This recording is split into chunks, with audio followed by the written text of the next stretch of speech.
నమస్తే HCV news కు స్వాగతం. ముందుగా హెడ్లైన్స్. అప్రకటిత విద్యుత్ కోతలను అధిగమించి మెరుగైన విద్యుత్ సేవలు అందించాలి సిపిఎం నాయకులు డిమాండ్. కలకలం రేపిన తిరుపతమ్మ సెల్ఫీ వీడియో. ఆత్మహత్య యత్నంలో అసూలు బాసిన వైనం. శవ పంచనామా చేసిన మండల తహసీల్దార్ కేవీ గోపాలకృష్ణ. అప్రకటిత విద్యుత్ కోతల వల్ల ప్రజలు ఇబ్బందులు పడుతున్నారని, విద్యుత్ సరఫరాలో అంతరాయం లేకుండా చూడాలని సిపిఎం తెనాలి పట్టణ కమిటీ విద్యుత్ శాఖ ఉన్నతాధికారులు కోరారు. పట్టణ సిపిఎం కార్యదర్శి కొల్లిపర బాబుప్రసాద్ పాత్రికేయుల సమావేశంలో మాట్లాడుతూ, గత 2 వారాలుగా తెనాలి పట్టణంలో విద్యుత్ సరఫరాలో అప్రకటిత అంతరాయం వల్ల విద్యుత్ సరఫరా ఎప్పుడు పోయేది వచ్చేది ప్రజలకు సమాచారం లేదని అన్నారు. గతంలో ఎన్నడూ లేనంతగా వాతావరణంలో ఒక్కబోత అధిక ఉష్ణోగ్రతలు నమోదవుతున్నాయని, విద్యుత్ సరఫరా లేనందున ప్రజలు తీవ్ర ఇబ్బందులకు గురవుతున్నారని చెప్పారు. సబ్స్టేషన్లు లో వోల్టేజ్ ఇబ్బందులతో వినియోగదారులకు ఎదురయ్యే సమస్యలు వివరించారు. విస్తారమైన ఏరియాకు విద్యుత్ సరఫరా చేసే డిస్ట్రిబ్యూషన్ సిస్టమ్ పక్కాగా పటిష్టత గల నిర్వహణ ఉండాలని సూచించారు. వీలైనంత వరకు కండక్టర్స్ లో జాయింట్లు లేకుండా సిస్టమ్ ఉండాలని చెప్పారు. విద్యుత్ పైన వెంటనే వినియోగదారులు తమ పరిధిలోని విద్యుత్ పరికరాలు స్విచ్ ఆఫ్ చేసి పవర్ సప్లై వచ్చిన తర్వాత ఒకదాని తర్వాత మరొకటి కొంత సమయం ఇచ్చి వాడుకునే విధంగా వినియోగదారులకు అవగాహన కల్పించేందుకు అధికారులు చర్యలు తీసుకోవాలని, విద్యుత్ సరఫరాలో అంతరాయం లేకుండా చూడాలని, క్వాలిటీ పవర్ సరఫరా చేయాలని డిమాండ్ చేశారు. ఫర్ ఎగ్జాంపుల్, ఒక ఇంట్లో ఉండేటువంటి డొమెస్టిక్ ఎక్విప్మెంట్స్ ఏవైతే ఉన్నాయో స్విచ్లన్నీ వేడెక్కుతాయి, ఏసీలు పాడవడానికి అవకాశం ఉంది, టీవీలు పాడవడానికి అవకాశం ఉంది, ఫ్రిడ్జ్లు పాడవడానికి అవకాశం ఉంది, సీలింగ్ ఫ్యాన్లు పాడవడానికి అవకాశం ఉంది. అట్లాగే ఫ్రిడ్జ్లకి ఏసీలకి పెడుతున్నటువంటి స్టెబిలైజర్స్ ఏవైతే ఉన్నాయో అవి కూడా పాడవడానికి అవకాశం ఉంటుంది. ఎందుకనంటే ఆ స్టెబిలైజర్లో కూడా ఎలక్ట్రానిక్ ఇవి ఉంటాయి, ట్రాన్స్ఫార్మర్స్ కూడా ఉంటాయి. అందువల్ల 10 to 20 టైమ్స్ అధిక కరెంటు తీసుకోవటం వలన అవన్నీ కూడా పాడవటానికి అవకాశం ఉంటుంది. ఇంకోటి ఏమిటంటే సబ్స్టేషన్లో కూడా ట్రాన్స్ఫార్మర్స్ పాడవటానికి అవకాశం ఉంటుంది. అది అడిక్వేట్ సూటబుల్ ప్రివెంటివ్ మెయింటెనెన్స్ కనుక ఉంటే ఇట్లా జరగటానికి అవకాశం లేదు. ఇవాళ కనుక మనం ఏ సింగిల్ పోల్ ట్రాన్స్ఫార్మర్ దగ్గరికి వెళ్ళినా, డబుల్ పోల్ ట్రాన్స్ఫార్మర్ దగ్గరికి వెళ్ళినా, లేదు ఏ సబ్స్టేషన్ దగ్గరికి వెళ్ళినా మల్టిపుల్ జాయింట్స్ ఎక్కువగా కనిపిస్తున్నాయి. ఈ మల్టిపుల్ జాయింట్స్ ఉండటం వలన లైన్లో రెసిస్టెన్స్ ఎక్కువ పెరిగి ఓవర్ కరెంట్ తీసుకోవడానికి అవకాశం ఉంటుంది. అందుకని టౌన్లో అన్ని చోట్ల ఈ జాయింట్స్ అన్నింటినీ తీసేసి స్ట్రైట్గా కండక్టర్లని వేయాల్సినటువంటి అవసరం ఉంది. అట్లాగే ప్రతి చోట ఎర్తింగ్ అనేటువంటి చేయాల్సినటువంటి అవసరం ఉంది. రెండోది పీరియాడికల్ మెయింటెనెన్స్ ఏదైతే ఉందో అవి చేయాల్సినటువంటి అవసరం ఉంది. ఇవి 3 లేనందువల్లనే మనకి విద్యుత్తులో ఈ అప్రకటిత కోతలు అనేటువంటి ఉంటున్నాయి.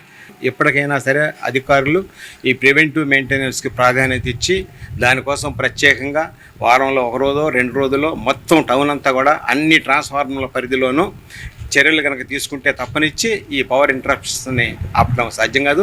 ఆ రకమైనటువంటి చర్యలు తీసుకోవాలని చెప్పేసి సిపిఎం మేము ఏపీ సిపిడిసిఎల్ కంపెనీని డిమాండ్ చేస్తున్నాం. అదే సందర్భంలో రెగ్యులేటరీ కమిషన్ కూడా ఈ విద్యుత్ ఛార్జీలు పెంచేటప్పుడు వాళ్ళు చెప్పారు, we will supply quality of power, నాణ్యమైనటువంటి పవర్ని మేము ఇస్తామని చెప్పేసి వాళ్ళు చెప్పారు.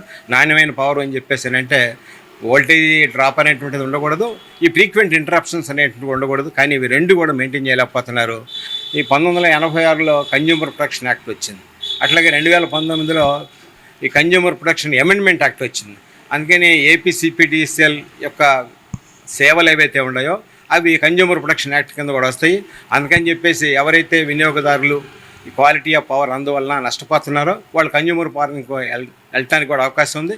తగిన నష్టపరిహారం కూడా ఏపీ సిపిడిఎల్ చెల్లించాలంటే బాధ్యత కూడా వాళ్ళ మీద ఉంది. అందుకని చెప్పేసి ఏపీడీసీఎల్ చైర్మన్ని, కింది స్థాయి అధికారులను కూడా వెంటనే స్పందించి ఇంటరప్షన్స్ లేకుండా చూడాలని, అదే సందర్భంలో ఇప్పుడున్న పరిస్థితుల్లో ఈ ఎక్విప్మెంట్ అంతా సంరక్షించుకోవాలి అంటే వినియోగదారులకి అవగాహన పెంచాలా, వినియోగదారులకు అందరికీ తెలియజేయాలా. పవర్ పోగానే మీ ఇంట్లో అన్నిటినీ ఆఫ్ చేసుకోండి, ఆఫ్ చేసుకున్న తర్వాత ఒకదాని తర్వాత ఒకటి ఆన్లో పెట్టుకోండి. అట్లా చేయటం వలన ఈ ఇన్ రష్ కరెంట్ ఏదైతే ఉందో అది ఉండదు, కొంతవరకు సేవ్ చేసుకోవడానికి అవకాశం ఉంటుంది. అది వినియోగదారులకి మేలు జరుగుతుంది. అట్లాగే ఏపీడీసీఎల్ కంపెనీ కూడా మేలు జరుగుతుంది. అందుకని అధికారులకి ఇప్పుడు ఎవరైతే వినియోగదారులు తీసుకోవాలని జాగ్రత్తలు ఏవైతే ఉండో ఇవన్నీ విస్తృతంగా ప్రచారం చేయాలని చెప్పి కూడా మేము ప్రభుత్వాన్ని డిమాండ్ చేస్తున్నాం. చైనీ నేరం చేసినట్లు ఒప్పించేందుకు పోలీసులు వేధించారని, సామాన్యులకు పోలీసులు సహకరించలేదని ఓ మహిళ మరణ వాగ్మూల సెల్ఫీ వీడియో ద్వారా ఆరోపణలు చేసి ఆత్మహత్య చేసుకుని అసూలు బాసుల ఉద్దతమిదే. తెనాలి 1 టౌన్ పోలీస్ స్టేషన్ పరిధిలో ఓ కేసు విషయంలో బంగారం రికవరీ పేరిట కటారి తిరుపతమ్మ అనే మహిళ ఆమె భర్త సాయిబాబాను స్టేషన్ కు పిలిపించి నేరం ఒప్పుకోవాలని వేధించారని తిరుపతమ్మ సెల్ఫీ వీడియో ద్వారా పోలీసులపై ఆరోపణ చేసి శనివారం ఉదయం కలుపుగడ్డి మందు తీసుకుని ఆత్మహత్య ప్రయత్నం చేయగా ఆ మహిళకు మెరుగైన వైద్యం కోసం గుంటూరు జీజీహెచ్ కు తరలించారు. ఆదివారం తెల్లవారుజామున తిరుపతమ్మ మృతి చెందింది. తెనాలి కొత్తపేటలోని ఓ అపార్ట్మెంట్ లో తిరుపతమ్మ భర్త సాయిబాబా చాలా కాలం క్రితం వాచ్మెన్ గా పనిచేశారు.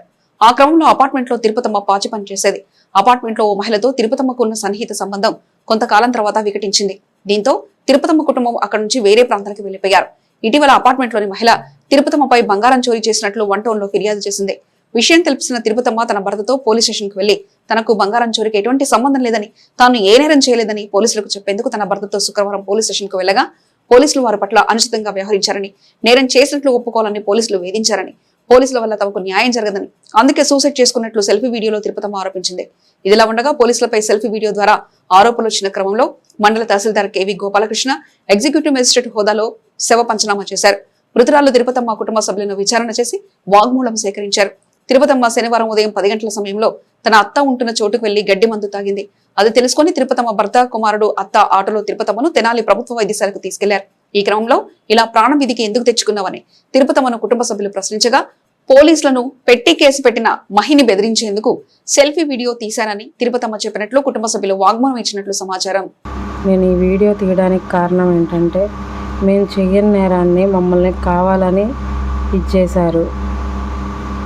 పోలీసుల ద్వారాగా మమ్మల్ని కొట్టించారు. అసలు మేమే నేరం చేయలేదు. ఆమె బంగారం ఆమెకి ఇడిపించి ఇచ్చాం. అయినా కానీ మమ్మల్ని ఎవరు పట్టించుకోవట్లేదు. మేము చెప్పినవి అసలు మమ్మల్ని ఆదరించే వాళ్ళు, మాకు సపోర్ట్ చేసే వాళ్ళే లేరు. కానిస్టేబుల్ అయినా, ఎస్ఐలు అయినా, ఎవరైనా సరే వాళ్ళకే సపోర్ట్ చేస్తున్నారు, వాళ్ళకే ఇదవుతున్నారు. అంటే సామాన్యుల మాట పోలీసులు కూడా వినరు. పోలీస్ స్టేషన్లో కూడా న్యాయం జరగదు. అందుకే మేము ఈ నిర్ణయం తీసుకుంటున్నాం. వేసవి ఎండ తీవ్రత రోజు రోజుకి అంచనాల మించి పెరుగుతుండటంతో ప్రజలు తీవ్ర అసౌకర్యానికి గురవుతున్నారు. చల్లదనాన్ని పంచే శీతల పానీయాల వైపు ఆకర్షితులవుతున్నారు. రోహిణి కార్తీ ప్రవేశానికి ముందు వేసవి ఎండ తీవ్రత ప్రజలను తీవ్ర ఇబ్బందులకు గురి చేస్తుంది. ఈ నెల 25 నుండి రోహిణి కార్తీ ప్రవేశ నేపథ్యంలో ఎండ తీవ్రత ఇంకా పెరుగుతుంది అన్న భయోందనలు ప్రజల్లో వ్యక్తం అవుతుంది. 47 డిగ్రీల వరకు పట్టణంలో ఎండ తీవ్రత ఉండడంతో చల్లదనం కోసం ప్రజలు శీతల పానీయాల వైపు ఆకర్షితులవుతున్నారు. మరోవైపు పట్టణంలోని వివిధ కూడలలో వేసవిలో చల్లదనాన్ని ఇచ్చే తాటి ముంజల వ్యాపారం జోరుగా సాగుతుంది. తాటి ముంజలు చలవ చేస్తాయన్న డాక్టర్ల సూచనల మేరకు ప్రజలు తాటి ముంజలు కొనుగోలు చేసేందుకు ఆసక్తి చూపుతున్నారు. పుచ్చకాయలు, అదేవిధంగా వేసవి సీజన్ లో అందరూ ఇష్టంగా తినే మామిడి పండ్ల వ్యాపారం మార్కెట్లో ప్రాధాన్యత సంతరించుకుంది. వేసవి ఎండ తీవ్రత క్రమంలో అత్యవసర పరిస్థితుల్లో బయటకు వచ్చేవారు తగు జాగ్రత్తలు పాటిస్తున్నారు. రోహిణి కార్తీ ప్రవేశంతో ఎండ తీవ్రత మరింత పెరిగే అవకాశం ఉందన్న భావన ప్రజల్లో వ్యక్తమవుతుంది. మితిమీరిన వేసవి ఎండ తీవ్రత నేపథ్యంలో చల్లదనాన్ని పంచే కూల్ డ్రింక్స్, నిమ్మ సోడా, హిమక్రీముల వ్యాపారాలకు గిరాకీ పెరిగింది.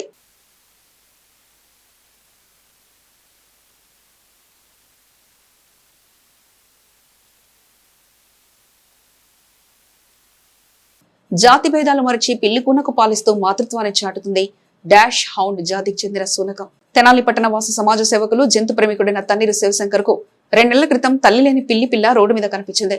దాన్ని జాగ్రత్తగా ఇంటికి తీసుకెళ్లి దాని ఆలన పాలన చూడడం జరుగుతుంది. ఆ ఇంట్లోనే ఉంటున్న పెంపుడు శునకం బ్రునోకి పిల్లికి మధ్య మంచి సాన్నిహిత్యం ఏర్పడడం జరిగింది.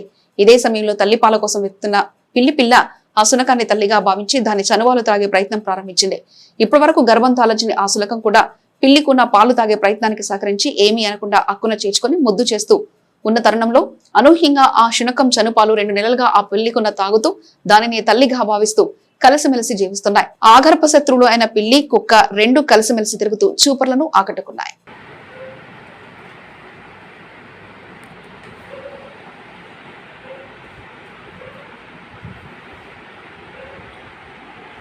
ఆదివారం కురిసిన భారీ వర్ష నేపథ్యంలో తెనాలి ఆర్టీసీ బస్సుకు కంచెలపాలెం సమీపంలో పెను ప్రమాదం తప్పింది.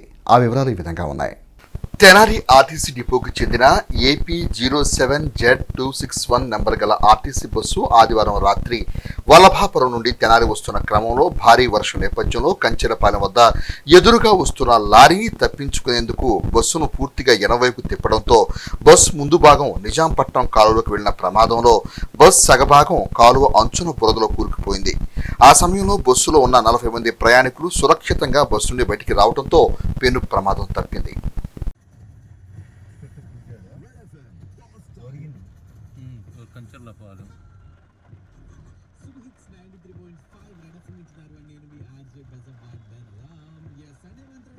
ఈరోజు సెకండ్ మ్యాచ్ మనకి ఢిల్లీకి కోల్కతాకి మధ్య జరుగుతుందన్నమాట. సో కోల్కతా టాస్ గెలిచింది, బౌలింగ్ చూస్ చేసుకుంది. సో కోల్కతా బౌలింగ్ అంటే మన ఢిల్లీ బ్యాటింగ్ చేయబోతుంది, ఫస్ట్ ఇన్నింగ్స్ ఆడబోతుంది. ఈ నెల 28వ తేదీన గురువారం ముస్లిం సోదరులందరూ బక్రీద్ పండుగ జరుపుకుంటున్న నేపథ్యంలో ఆ బక్రీద్ పండుగ యొక్క ప్రాధాన్యతను గురించి వైఎస్ఆర్ కాంగ్రెస్ పార్టీ మ్యాంటిసల్ జిల్లా ప్రధాన కార్యదర్శి షేక్ సుభానీ హెచ్సివి ప్రేక్షకులకు చెప్పారు. ఆదివారం దుగ్గరలోని మూర్తాజా నగర్లో సుభానీ హెచ్సివి ప్రతినిధితో మాట్లాడుతూ ఇస్లాంలో రంజాన్ తర్వాత అత్యంత పవిత్రమైన పండుగ బక్రీదేనని, దీనినే ఈదుల్ ఆజ్హా అంటారని అన్నారు. ముఖ్యంగా త్యాగానికి దైవభక్తికి ప్రతీక ఈ పండుగని, దీనికి చాలా గొప్ప చరిత్ర ఉందని అన్నారు. ఈ బక్రీద్ పండుగ అందరి జీవితాల్లో శాంతి, సౌభాగ్యం, సుఖ సంతోషాలు నింపాలని కోరుకుంటున్నామని అన్నారు. బక్రీద్ మనకు నేర్పేది ఒకటే, అది త్యాగం, సహనం, మానవత్వం. కుల మతాలకు అతీతంగా అందరూ ప్రేమగా కలిసి జీవించాలనేది ఈ పండుగ అసలు సారాంశం. బక్రీద్ రోజున ముస్లింలు ఉదయాన్నే కొత్త దుస్తులు ధరించి ఈద్గా వద్దకు వెళ్లి ప్రత్యేక ప్రార్థనలు చేస్తారు. ప్రార్థనలు ముగిశాక ఒకరినొకరు ఆత్మీయంగా ఆలింగనం చేసుకొని ఈద్ ముబారక్ శుభాకాంక్షలు తెలుపుకుంటారు. ఈ బక్రీద్ పండుగ మనందరి జీవితాల్లో శాంతి, సౌభాగ్యం, సుఖ సంతోషాలు నింపాలని కోరుకుంటూ అందరికీ ముందస్తు బక్రీద్ పండుగ శుభాకాంక్షలు తెలుపుతున్నాం. బులెటిన్ ముగించే ముందు హెడ్లైన్స్ మరోసారి చూద్దాం. అప్రకటిత విద్యుత్ కోతలను అధిగమించి మెరుగైన విద్యుత్ సేవలు అందించాలి, సిపిఎం నాయకులు డిమాండ్. కలకలం రేపిన తిరుపతమ్మ సెల్ఫీ వీడియో, ఆత్మహత్య యత్నంలో అసూలు బాసిన వైనం, శవ పంచనామా చేసిన మండల తహసీల్దార్ కేవీ గోపాలకృష్ణ. ఇవి ఇప్పటివరకున్న అప్డేట్స్. మరో బులెటిన్లో మళ్ళీ కలుసుకుందాం. అంతవరకు సెలవు, నమస్కారం.